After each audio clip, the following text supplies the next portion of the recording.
প্রিয় শিক্ষার্থীবৃন্দ, আশা করি সকলেই ভালো আছো।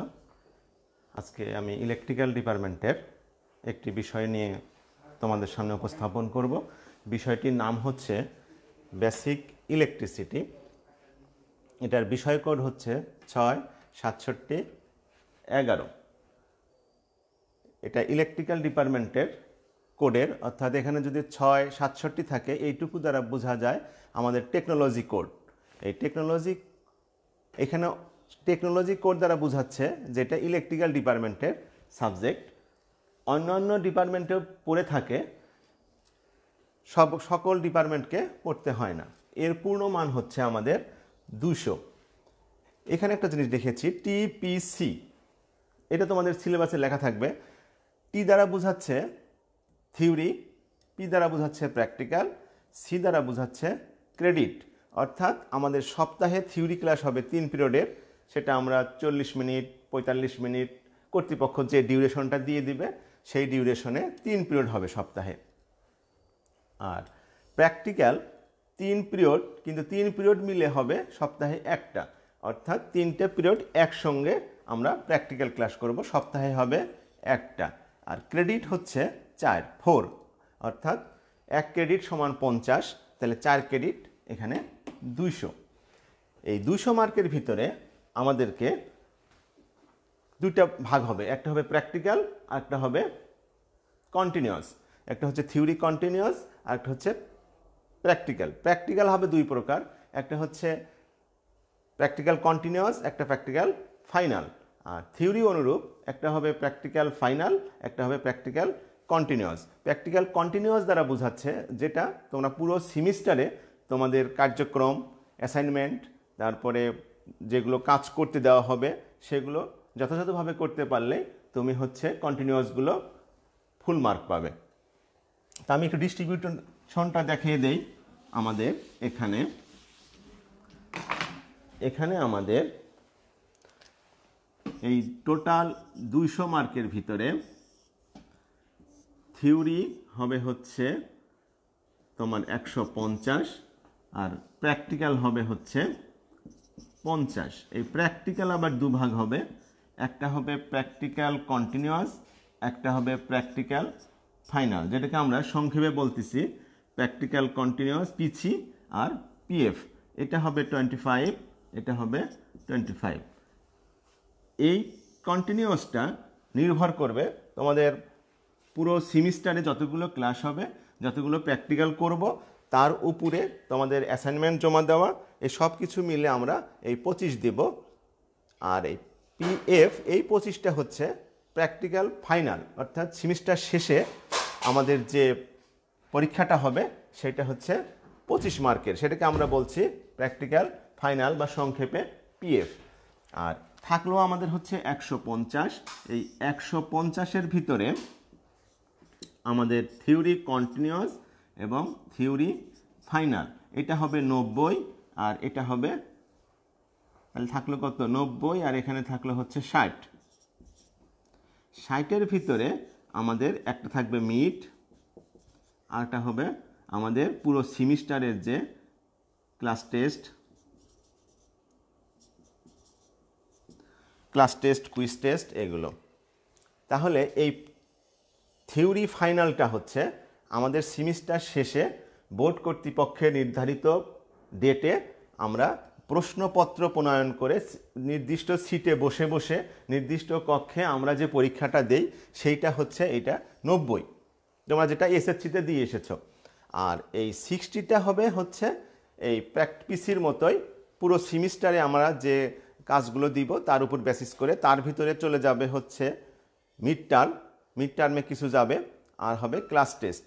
অর্থাৎ আমরা যখন ক্লাস টেস্ট নেব, কুইজ টেস্ট নেব, বাড়ির কাজ দিব, এই সবগুলো জমা হয়ে এই মার্কটা জমা হবে। তাহলে তোমাদের ফাইনালি পরীক্ষা দিতে হচ্ছে এই 90 আর এই 25। আর এই পিসি এবং টিসি এটা নির্ভর করছে তোমাদের পুরো সেমিস্টারে তোমাদের অ্যাটিটিউডের উপর, পড়াশোনার উপর। অর্থাৎ এই জন্য আমরা এখানে কারিগরি সিস্টেমে বলে থাকি যে আমাদেরকে পুরো সেমিস্টারটাই একটা গুরুত্বপূর্ণ এবং পুরো সেমিস্টারটাই একটা পরীক্ষার হল। কারণ প্রত্যেকটা নাম্বার পার্ট করে জমা হইতে হইতে একটা পূর্ণ মান। দেখো, তুমি যদি ক্লাস ভালো মতো করো, ক্লাস টেস্ট কুইজ টেস্ট ভালো করে দাও, হাজিরা ভালো থাকো এবং মিড টার্ম পরীক্ষা দাও, তাহলে তুমি 150 আর এখানে পাচ্ছ 25, সরি এখানে পাচ্ছ 60 আর এখানে পাচ্ছ 25, অটোমেটিক পেয়ে যাচ্ছ। আর এইটা তোমাকে প্রশ্নের মাধ্যমে তুমি কতটুকু খাতায় লিখতে পারছ, খাতায় অ্যাসেসমেন্ট করার পরে তোমাকে মার্কিং করা হবে। এই হলো আমাদের এই সাবজেক্টের মার্ক ডিস্ট্রিবিউশন।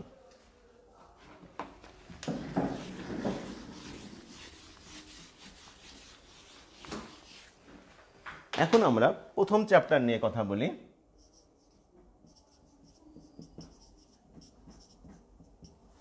চ্যাপ্টার 1।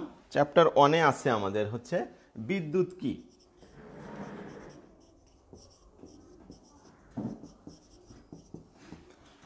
বিদ্যুৎ কি, যেহেতু বেসিক ইলেকট্রিসিটি মানেই হচ্ছে বিদ্যুৎ। বিদ্যুৎ হচ্ছে এমন একটি অদৃশ্য শক্তি যার সাহায্যে আমরা বিভিন্ন বাস্তব কাজ সমাধান করে থাকি। যেমন আমরা তাপ উৎপন্ন করে থাকি, কোনো জিনিসকে ঘুরিয়ে থাকি, কোনো জিনিসকে উত্তোলন করে থাকি। এই কাজটা যে করে থাকে সেটাই হচ্ছে বিদ্যুৎ। এটা আমরা দেখতে পাই না, অদৃশ্য বস্তু। এই বিদ্যুৎ তো যাদের বাসায় আছে তারা দেখতে পারো যে আমাদের লাইট জ্বলে, ফ্যান চলে, কিন্তু আমরা কোনো কিছুই দেখতে পাই না যে কে কি করছে, কে ঘুরাচ্ছে। তো বিদ্যুৎ হচ্ছে এমন একটি অদৃশ্য শক্তি যেটা আমাদের বাস্তব জীবনে অনেক কাজ সমাধান করে থাকে। বিদ্যুৎ হচ্ছে দুই প্রকার।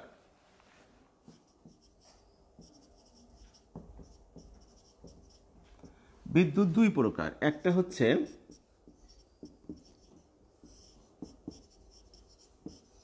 চল বিদ্যুৎ আর একটা হচ্ছে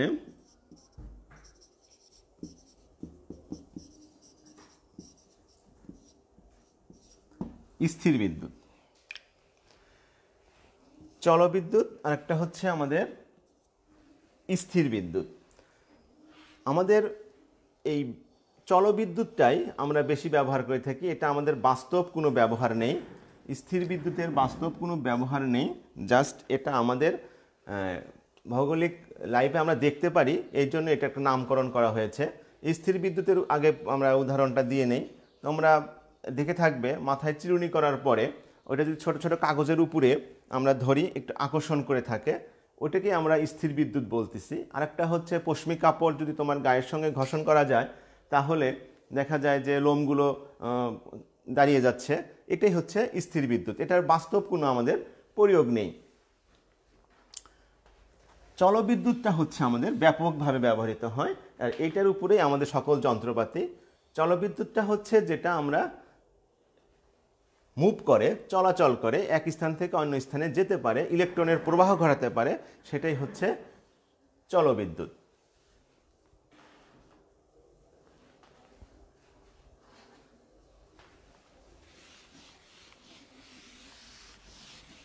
জলবিদ্যুৎ আবার দুই ধরনের, একটা হচ্ছে এসি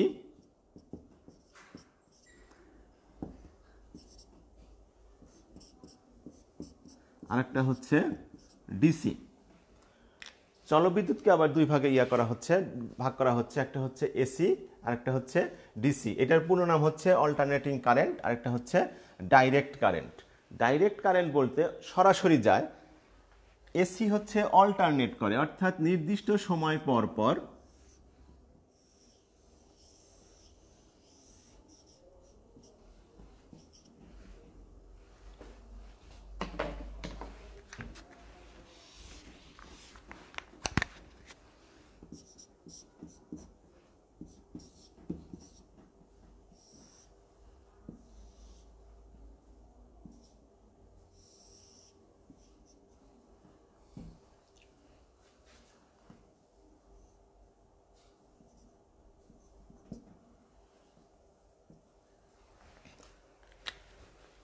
এখানে আমি দুইটা ডায়াগ্রাম দেখেছি, ওয়েভ ডায়াগ্রাম দেখেছি।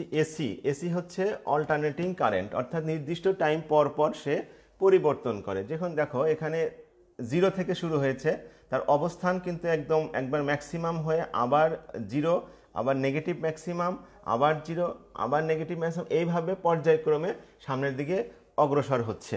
এইটাকে আমরা শীর্ষবিন্দু বলি, আর এটাকে আমরা ম্যাক্সিমাম আর নেগেটিভ ম্যাক্সিমাম। আর এটা হচ্ছে 0, এটা রেফারেন্স অক্ষ।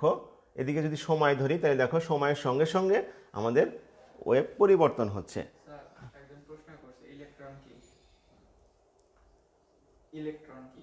ইলেকট্রন হচ্ছে কি পরমাণুর একটি ক্ষুদ্রতম কণা, যেটা আমাদের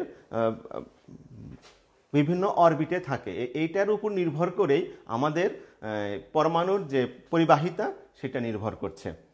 আচ্ছা, এখন আবার আসি ডিসি। ডিসি হচ্ছে ডাইরেক্ট কারেন্ট, অর্থাৎ দেখো এটা যেরকম পরিবর্তন হচ্ছে এটা সেরকম পরিবর্তন হচ্ছে না। এই রেফারেন্স অক্ষ থেকে নির্দিষ্ট দূরত্বেই এটা সামনের দিকে অগ্রসর হচ্ছে। এই হলো এসি এবং ডিসির মধ্যে পার্থক্য। এসি আমাদের বাসাবাড়িতে যেগুলো ফ্যান, তার ফ্যান অবশ্য ডিসিও আছে।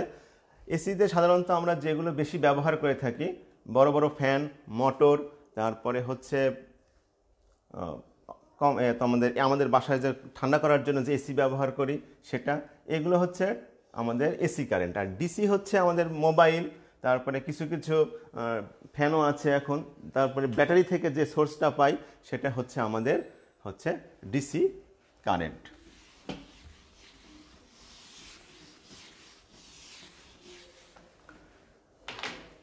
একটা পরমাণুর গঠন, যেহেতু প্রশ্ন করেছিল পরমাণুর গঠন, এখানে থাকে হচ্ছে কি এইভাবে আমাদের বিভিন্ন অরবিটে ইলেকট্রন থাকে, সেগুলো আমাদের পরমাণুর গঠনের উপর নির্ভর। এইভাবে ইলেকট্রন থাকে। আর এটা হচ্ছে নিউক্লিয়াস যদি ধরা হয়, এগুলো থাকে ইলেকট্রন, আর এখানে থাকে হচ্ছে নিউট্রন আর প্রোটন। নিউট্রন আর হচ্ছে প্রোটন, এই দুইটা মিলে হচ্ছে নিউক্লিয়াস।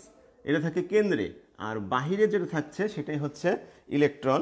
এই ইলেকট্রনের উপর নির্ভর করেই আমাদের ইলেকট্রিক্যাল সিস্টেমে যে পরিবাহিতা আছে সেই পরিবাহিতা নির্ভর করছে। এখন আমরা দেখব যে ইলেকট্রনের গঠন দেখব, যেমন দুটা উদাহরণ দিয়ে দেব। একটা হচ্ছে তামা এবং অ্যালুমিনিয়াম। অ্যালুমিনিয়াম এর হচ্ছে ইলেকট্রন সংখ্যা হচ্ছে 13।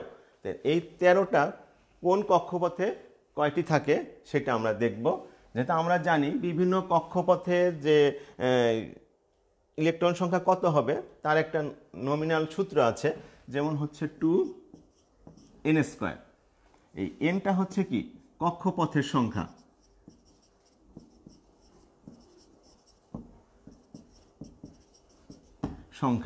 তাহলে এই সূত্রে যদি আমরা বসাই তাহলে আমরা বুঝতে পারবো যে কোন কক্ষপথে আমাদের কয়টি ইলেকট্রন বসবে। তাহলে এখানে আমার টোটাল আছে 13টা। তাহলে আমি যদি প্রথম কক্ষপথ ধরি, তাহলে প্রথম কক্ষপথ 2 × 1², তাহলে আমাদের হচ্ছে কি 2। দ্বিতীয় কক্ষপথে আমাদের আসছে 2², তাহলে আমাদের আসছে হচ্ছে 8। এখন তৃতীয় কক্ষপথে আমাদের আসছে হচ্ছে 9 × 18। এখানে একটা মজার বিষয় যে 18 আসছে, তাহলে আমাদের এখানে টোটাল আছে কয়টা? 13টা। তৃতীয় কক্ষপথে চাচ্ছেই হচ্ছে 18টা। তাহলে কি আমরা এই সূত্রের সাহায্যে তৃতীয় কক্ষপথটা বের করতে পারছি না? উদাহরণস্বরূপ বলা যায় আমাদের ঝুড়িতে 13টা আম আছে। আমি বললাম যে প্রথম কক্ষপথ এবং দ্বিতীয় পক্ষে দেওয়ার পরে যা বাঁচবে সেটা তৃতীয় কক্ষপথে। তাহলে এখন এইটা সূত্রের সাহায্যে ফেলে দিলাম, তাহলে এখানে চলে গেল কত? 2টা, আর এখানে গেল 8টা, 10টা অলরেডি চলে গেছে। তাহলে বাকি থাকে 3টা। 3টার এইখানে আর আমাদের সূত্রে প্রয়োগ হচ্ছে না, কারণ সূত্র প্রয়োগ করলে আমাদের লাগবে হচ্ছে 18 আর 10-এ 28টা, কিন্তু আমার টোটাল আসেই হচ্ছে 13টা। তাহলে তৃতীয় ব্যক্তিকে তো আমি 18টা দিতে পারছি না, তাহলে বাদ বাকি যা থাকবে সেটাই আমার তৃতীয় ব্যক্তিকে দিতে হবে। তখন আমাদের এই সূত্রের প্রয়োগ হবে না, তখন আমাদেরকে অবশিষ্ট যে থাকবে সেটাকে দিতে হবে। তাহলে আমাদের তৃতীয় কক্ষপথে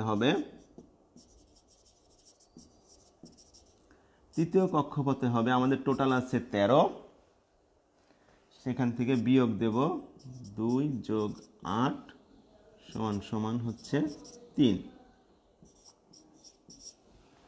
তাহলে সর্বশেষ কক্ষপথে আমাদের 3টা বসবে। এখন অনেকে প্রশ্ন করতে পারো যে আমরা কেমিস্ট্রিতে যে 1s 2s 3p এইভাবে করতে পারি, কিন্তু যেহেতু এটা একটা বড় প্রশ্নে আসবে, যদি তোমার সংক্ষিপ্ত প্রশ্নে আসে যে অ্যালুমিনিয়ামের তৃতীয় কক্ষপথে ইলেকট্রন সংখ্যা কত, তখন সেখানে তুমি হয়তো সূত্রে দিয়ে করে অ্যান্সার দিয়ে দিলা যে সর্বশেষ কক্ষপথে ইলেকট্রন সংখ্যা 3টা। কিন্তু আমাদের যেহেতু একটা উত্তর সংক্ষিপ্ত হোক বা রচনামূলক একটা ইলেবার্ট করে নাম্বার আছে বেশি, সেই জন্য আমাদেরকে এরকম করে ইলেবার্ট করে বিস্তারিত করে দেখাতে হবে। এখন আমরা পেয়ে গেলাম যে প্রথম কক্ষপথে কয়টা, দ্বিতীয় কক্ষপথে কয়টি, তৃতীয় কক্ষপথে কয়টি।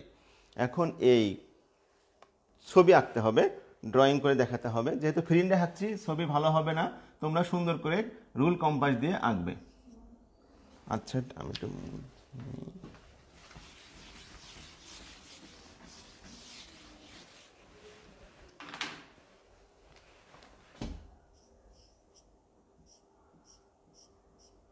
এটা হচ্ছে নিউক্লিয়াস, তাহলে প্রথম কক্ষপথ, দ্বিতীয় কক্ষপথ, তৃতীয় কক্ষপথ। এখানে প্রথমে আমাদের দেওয়া আছে দ্বিতীয় কক্ষপথে 2টা, তৃতীয় কক্ষপথে 8টা,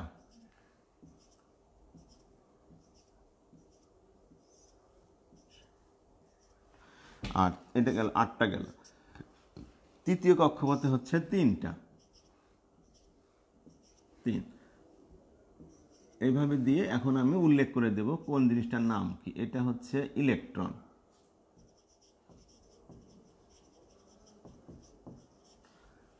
এটা হচ্ছে কক্ষপথ,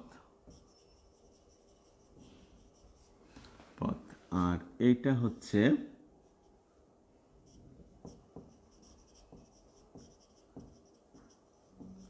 নিউক্লিয়াস। এইভাবে দিয়ে নিচে লিখে দেব চিত্র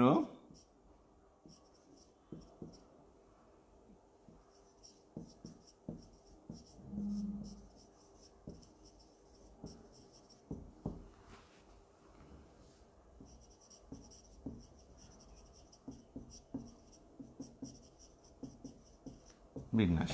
এইভাবে কমপ্লিট করে দিলেই আমাদের ফুল মার্কস। তাহলে আমরা যে বিষয়টা শিখলাম, এটা হচ্ছে প্রশ্ন হবে যে অ্যালুমিনিয়ামের ইলেকট্রন বিন্যাস দেখাও। তাহলে আমরা কি শিখলাম? আমরা শিখলাম বিদ্যুৎ কি, কত প্রকার, তারপরে এসিডিসি কি, তারপরে অ্যালুমিনিয়ামের আমরা পারমাণবিক বিন্যাস দেখলাম। এখন এই অনুরূপভাবে আমরা কপার বা তামার করতে পারি।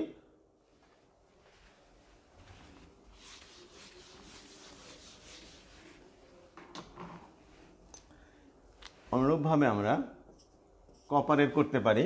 এটা তোমরা বাসায় চেষ্টা করবা, এটাকে আমি তোমাদের জন্য হোমওয়ার্ক বলে রাখছি। অনুরূপভাবে করবো, তবু একটু বলে দেই, লাস্টে এই তৃতীয় কক্ষপথ যাওয়ার পরে চতুর্থ কক্ষপথে আমাকে এই কপারের ক্ষেত্রে বিয়োগ করে দেখাতে হবে, তাহলে সর্বশেষ কক্ষপথে কয়টা হবে সেটা আমরা করতে পারবো। এখন আমরা যাব বিদ্যুতের যে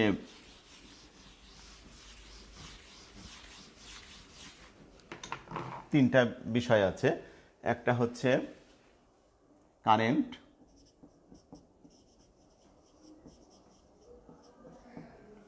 দুই হচ্ছে ভোল্টেজ, তিন নম্বর হচ্ছে রোধ বা বলে রেজিস্ট্যান্স।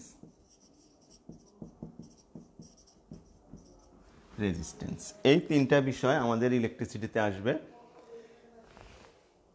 কারেন্ট, ভোল্টেজ এবং রেজিস্ট্যান্স, এই তিনটা বিষয় আমাদের কারেন্ট প্রবাহের ক্ষেত্রে কাজে লাগে। এইটা হচ্ছে কারেন্টকে প্রকাশ করে হচ্ছে আই দ্বারা, ভোল্টেজকে প্রকাশ করে বড় হাতের ভি দ্বারা, রেজিস্ট্যান্সকে প্রকাশ করে আর দ্বারা। বড় হাতও করতে পারে, ক্যাপিটাল লেটারও করতে পারে, স্মল লেটারও করতে পারে। তাহলে এখন কারেন্ট আগে যাই, ভোল্টেজ কি? যেহেতু আমরা জানি যে ইলেকট্রনটা, কারেন্টটা, বিদ্যুৎটা হচ্ছে কি ইলেকট্রনের প্রবাহ। ইলেকট্রনটাকে প্রবাহ করতে গেলে কিছু ধাক্কা দিতে হবে, একটি শক্তি লাগবে, সেটাই হচ্ছে ভোল্টেজ অর্থাৎ ইলেকট্রনকে প্রবাহিত করার জন্য যে শক্তিটা ব্যবহার করে থাকি সেটাই হচ্ছে আমাদের ভোল্টেজ। এটাকে আমরা বলি, প্রকাশ করি ভি দ্বারা। এর একক হচ্ছে ভোল্টেজ।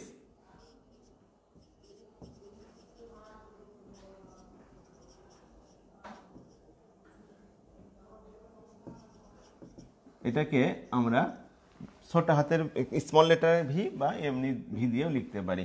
তাহলে ভোল্টেজের প্রকাশ করা হয় হচ্ছে ভি দ্বারা, একক হচ্ছে ভোল্ট। এখন এই ভোল্টেজ দ্বারা আমরা ইলেকট্রনকে প্রবাহিত করলাম। প্রবাহিত করার ফলে প্রবাহিত হবে কি? কারেন্ট। কারেন্ট হচ্ছে ইলেকট্রন একক সময়ে কতগুলো ইলেকট্রন প্রবাহিত হচ্ছে তার হারকে, অর্থাৎ একক সময়ে ইলেকট্রন প্রবাহের হারটাকেই বলা হয় হচ্ছে কারেন্ট। তাহলে কারেন্টকে প্রকাশ করছে আমরা আই দ্বারা। এর একক হবে হচ্ছে অ্যাম্পিয়ার।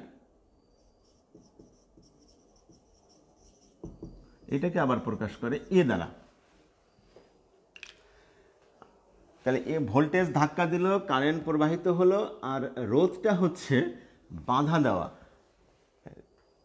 কোনো পরিবাহীর মধ্য দিয়ে ইলেকট্রন প্রবাহের ফলে যে বাধার সম্মুখীন হয় সেটাকে বলা হয় হচ্ছে রোধ বা রেজিস্ট্যান্স। অর্থাৎ আমরা যদি চলতে থাকি, চলার পথে যদি সংঘর্ষ না থাকে, ফিজিক্সে তোমরা পড়েছো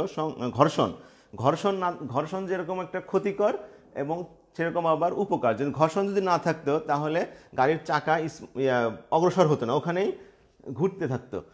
সেই জন্য ওখানে ঘর্ষণের দরকার পড়ে। অনুরূপভাবে এখানে আমাদের রোধের দরকার পড়ে না, কিন্তু ইলেকট্রন প্রবাহের ফলে যে বাধাটা দিচ্ছে সেই বাধাটাকে আমরা বলতেছি হচ্ছে রেজিস্ট্যান্স। এর একক হচ্ছে ওহম। এটাকে একটা সিম্বল দ্বারা প্রকাশ করা হয়, ওমেগা।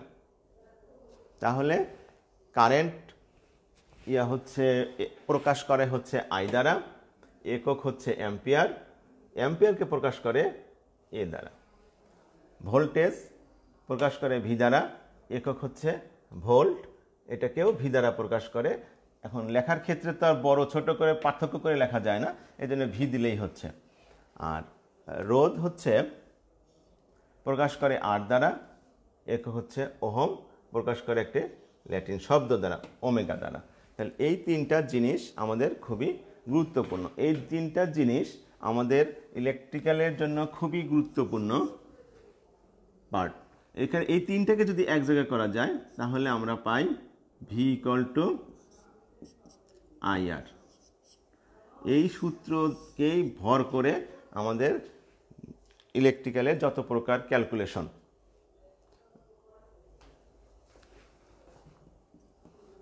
এইটাকে আবার আমরা অনেক সময় বলে থাকি ওহমের সূত্র।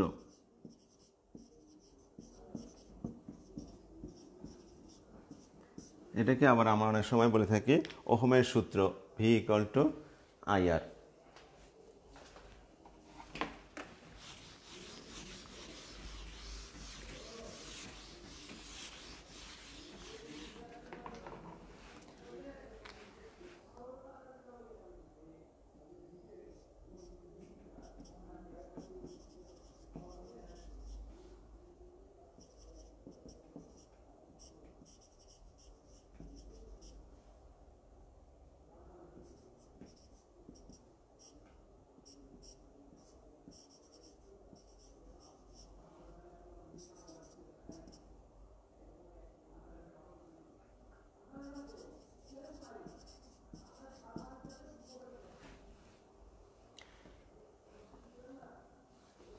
এখানে চারটা অ্যালফাবেট লিখেছি, বর্ণ লিখেছি। এগুলো মূল এককের সঙ্গে বসে এককটাকে ছোট বা বড় করে থাকে। যেমন কে দ্বারা বোঝাচ্ছি কিলো। এখন যদি কিলো কারেন্টের সঙ্গে লাগাই তাহলে কিলো অ্যাম্পিয়ার, ভোল্টেজের সঙ্গে লাগাইলে কিলো ভোল্ট, ওহমের সঙ্গে লাগাইলে কিলো ওহম। তাহলে মূল একক হচ্ছে আমাদের অ্যাম্পিয়ার। মূল এককের সঙ্গে যদি আমরা যেটা লাগাবো, মনে করো মূল একক অ্যাম্পিয়ার, এইটার সঙ্গে যদি আমরা কে এইভাবে লিখি তাহলে হয়ে যাবে কিলো অ্যাম্পিয়ার।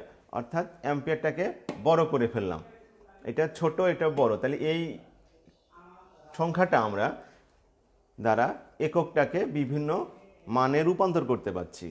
তাহলে কে থাকলে আমরা কিভাবে পড়ব? কিলো দ্বারা। ছোট হাতের এম থাকলে সেটাকে আমরা মিলি হিসাবে লিখব, মিলি। আর বড় হাতের এম দেখলে সেটাকে বলবো মেগা। আর মিউ থাকলে এটাকে বলবো মাইক্রো। এখন এগুলো মূল এককের সহগ হিসাবে বসে। তো কিলোর মান হচ্ছে 10⁻³ 10⁻³ 10⁻⁶